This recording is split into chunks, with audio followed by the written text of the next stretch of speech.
What's up, guys? Baxstar here, bringing you the first of a series of specialist reviews doing the first aid kit and auto turret first. I also have Stevie Obi, who's on my team right now, who's also got the satellite scanner. So I'll talk a little bit of the satellite scanner. He uses it right now. Quickly, the satellite scanner allows you to view everyone on the map through walls for approximately 5 to 6 seconds. And then you must recharge the satellite scanner, which takes about 2 minutes-ish, 2 to 3 minutes to recharge fully, which is quite a long time. In my opinion, the satellite scanner is not very good at all for the person using it. It doesn't really affect me at all. It's really nice to use sometimes, but in modes like Elimination, it's kind of useless. I mean, it makes a difference for 1 or 2 kills, and it's just not worth bringing as a gun that you don't get to use. Yeah, so satellite scanners aren't really that OP, but they are severely good in modes such as Search and Destroy and Elimination Pro, which they can be pretty unfair. But other than that, I find that using the satellite scanner, I've used it before personally, it works a lot better for the person not using it. It works better for the team in general, not so much for yourself personally. So, yep, that's it about the satellite scanner. You'll see that come up throughout the game when Steve decides to pop it. But I will personally be doing the reviews on the first aid kits and the auto turret, which you see me laying down the first aid kits right there and behind here. It's pretty good to keep all the first aid kits that you use when you respawn all in one spot, or 2 spots if you can keep 2 big piles. There's the satellite scanner again. You get, well, there's the auto turret, and I'll explain that in a bit, but you get 2 first aid kits per life. And I was lagging really bad there, by the way, which is why I failed at tap firing. You get 2 first aid kits per life, and I got a kill with the auto turret there.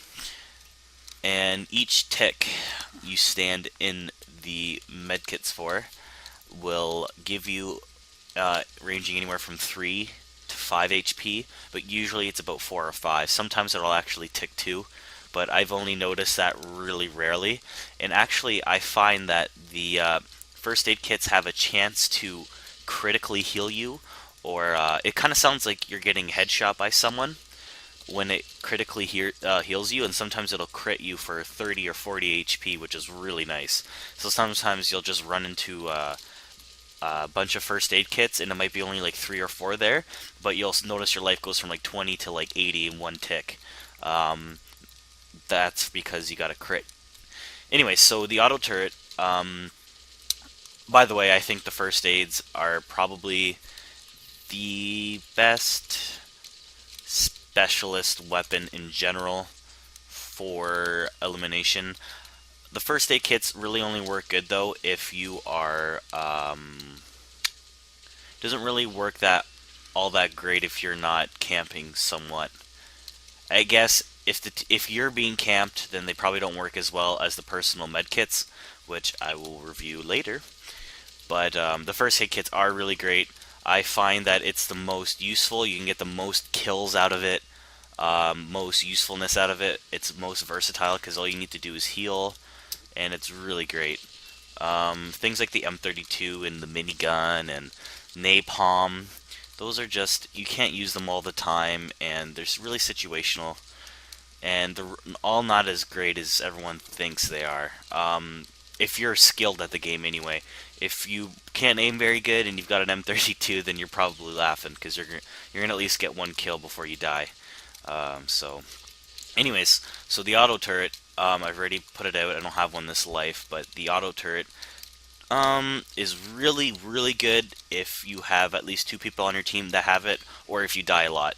And if you die a lot, then the auto turret is actually really good.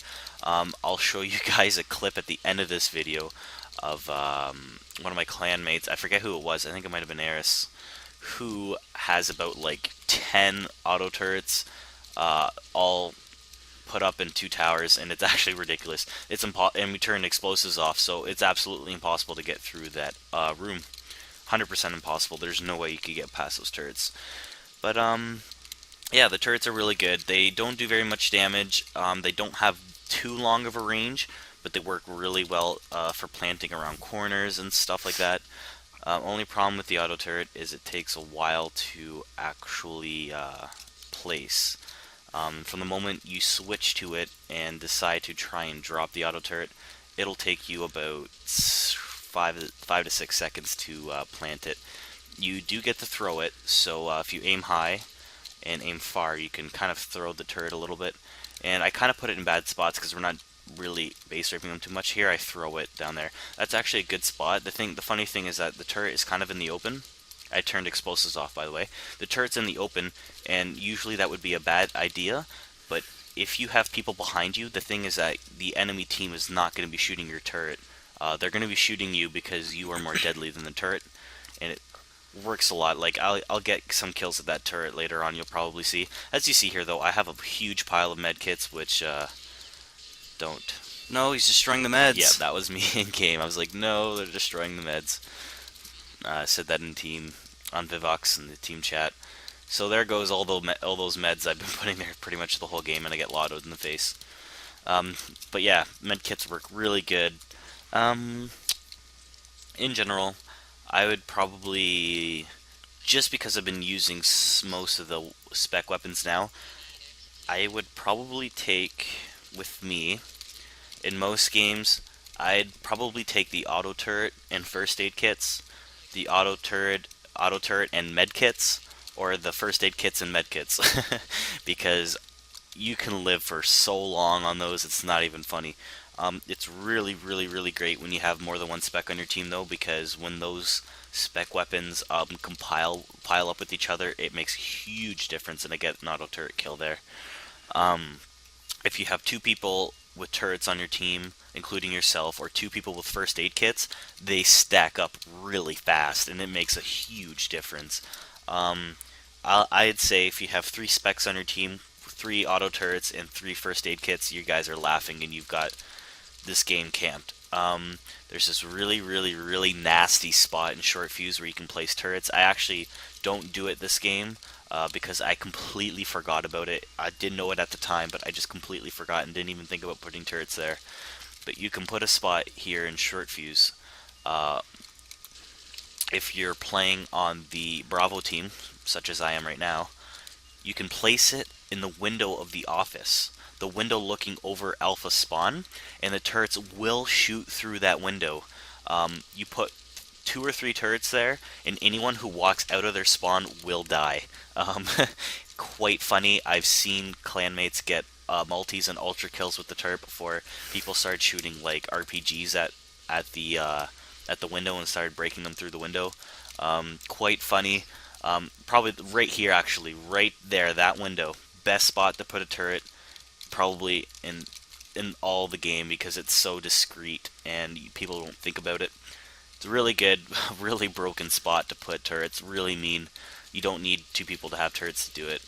But yeah, turrets are they're game breaking. They're pretty overpowered. I mean, if more than one person has it, but if only one person has it on a team, it's not that big of a deal. You can easily destroy it. It's not very hard to kill with a grenade or a shoot.